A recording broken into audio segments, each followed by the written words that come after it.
ஒருவன் பொருள் சம்பாதிக்க முடிந்த வரைதான் அவன் குடும்பத்தினர் அவனிடம் மிகுந்த அன்புடன் இருப்பார்கள்.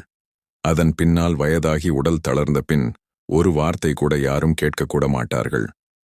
பிறப்பிலிருந்து இறப்பு வரை பிரபஞ்சத்தின் இறைத்தன்மை உன்னை வழி நடத்துகிறது என்ற உண்மையை உணரும்போது நீ பிரார்த்தனை செய்வதை நிறுத்திவிடுவாய். மாறாக நன்றி சொல்லவே விரும்புவாய். பித்தன், உன் மீது என்ன ஊர்கின்றது என்பதை கூடவா கவனிக்க மாட்டாய்? புத்தன், பெரிய செயல்களில் ஆழ்ந்திருக்கும்போது சின்ன தொந்தரவுகள் கவனத்திற்கே வராது.